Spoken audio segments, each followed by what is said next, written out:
የማርቆስ ወንጌል ምዕራፍ 1 የእግዚአብሔር ልጅ የኢየሱስ ክርስቶስ ወንጌል መጀመሪያ። እነሆ መንገድህን የሚጠርግ መልእክተኛዬን በፊትህ እልካለሁ፣ የጌታን መንገድ አዘጋጁ፣ ጥርጊያውንም አቅኑ እያለ በምድረ በዳ የሚጮኽ ሰው ድምፅ ተብሎ በነቢዩ በኢሳይያስ እንደ ተጻፈ።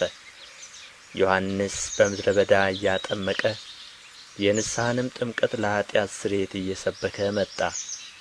የይሁዳም አገር ሁሉ የኢየሩሳሌምም ሰዎች ሁሉ ወደ እርሱ ይወጡ ነበር፣ ኃጢአታቸውንም እየተናዘዙ በዮርዳኖስ ወንዝ ከእርሱ ይጠመቁ ነበር። ዮሐንስም የግመል ጠጕር ለብሶ በወገቡ ጠፍር ይታጠቅ፣ አንበጣና የበረሃ ማርም ይበላ ነበር። ተጐንብሼም የጫማውን ጠፍር መፍታት የማይገባኝ ከእኔ የሚበረታ በኋላዬ ይመጣል፣ እኔ በውኃ አጠመቅኋችሁ፣ እርሱ ግን በመንፈስ ቅዱስ ያጠምቃችኋል እያለ ይሰብክ ነበር። በዚያን ወራት ኢየሱስ ከገሊላ ናዝሬት መጥቶ ከዮሐንስ በዮርዳኖስ ወንዝ ተጠመቀ። ወዲያውም ከውኃው በወጣ ጊዜ ሰማያት ሲቀደዱ መንፈስም እንደ ርግብ ሲወርድበት አየና፣ የምወድህ ልጄ አንተ ነህ፣ በአንተ ደስ ይለኛል የሚል ድምፅ ከሰማያት መጣ። ወዲያውም መንፈስ ወደ ምድረ በዳ አወጣው። በምድረ በዳም ከሰይጣን እየተፈተነ 40 ቀን ሰነበተ፣ ከአራዊትም ጋር ነበረ፣ መላእክቱም አገለገሉት። ዮሐንስም አልፎ ከተሰጠ በኋላ ኢየሱስ የእግዚአብሔርን መንግሥት ወንጌል እየሰበከና ዘመኑ ተፈጸመ፣ የእግዚአብሔርን መንግሥት ቀርባለች፣ ንስሐ ግቡ፣ በወንጌልም እመኑ እያለ ወደ ገሊላ መጣ። በገሊላ ባሕርም አጠገብ ሲያልፍ ስምዖንን ወንድሙንም እንድርያስን መረባቸውን ወደ ባሕር ሲጥሉ አየ፣ ዓሣ አጥማጆች ነበሩና። ኢየሱስም በኋላዬ ኑና ሰዎችን አጥማጆች እንድትሆኑ አደርጋችኋለሁ አላቸው። ወዲያውም መረባቸውን ትተው ተከተሉት። ከዚያም ጥቂት እልፍ ብሎ የዘብዴዎስን ልጅ ያዕቆብን ወንድሙንም ዮሐንስን ደግሞ በታንኳ ላይ መረባቸውን ሲያበጁ አየ። ወዲያውም ጠራቸው። አባታቸውንም ዘብዴዎስን ከሞያተኞቹ ጋር በታንኳ ላይ ትተው ተከትለውት ሄዱ። ወደ ቅፍርናሆምም ገቡ። ወዲያውም በሰንበት ወደ ምኵራብ ገብቶ አስተማረ። እንደ ባለ ሥልጣን ያስተምራቸው ነበር እንጂ እንደ ጻፎች አይደለምና በትምህርቱ ተገረሙ። በዚያን ጊዜም በምኵራባቸው ርኩስ መንፈስ ያለው ሰው ነበር።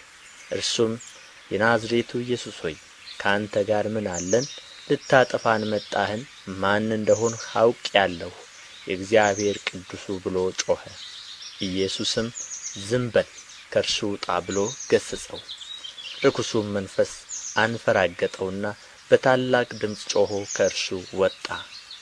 ሁሉም ይህ ምንድር ነው?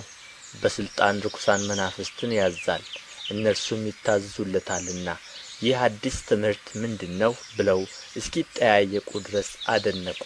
ዝናውም ወዲያው በየስፍራው ወደ ገሊላ ዙሪያ ሁሉ ወጣ። ወዲያውም ከምኵራብ ወጥቶ ከያዕቆብና ከዮሐንስ ጋር ወደ ስምዖንና ወደ እንድርያስ ቤት ገባ። የስምዖንም አማት በንዳድ ታማ ተኝታ ነበር። ስለ እርሷም ወዲያው ነገሩት። ቀርቦም እጇን ይዞ አስነሣት። ንዳዱም ወዲያው ለቀቃትና አገለገለቻቸው።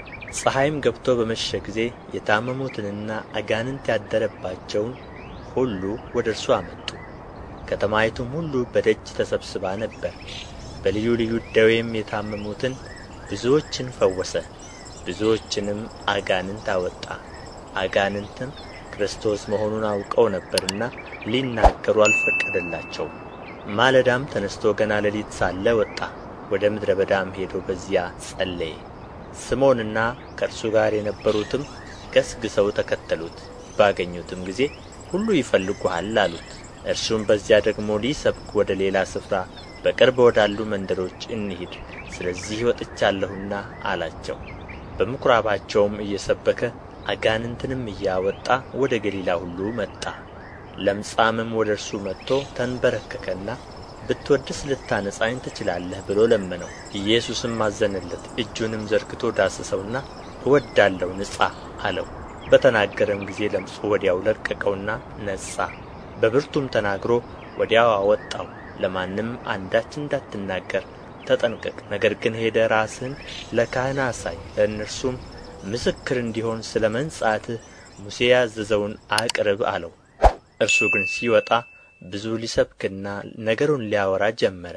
ስለዚህም ኢየሱስ ተገልጦ ወደ ከተማ መግባት ወደ ፊት ተሳነው። ነገር ግን በውጭ በምድረ በዳ ይኖር ነበር፣ ከየስፍራውም ወደ እርሱ ይመጡ ነበር።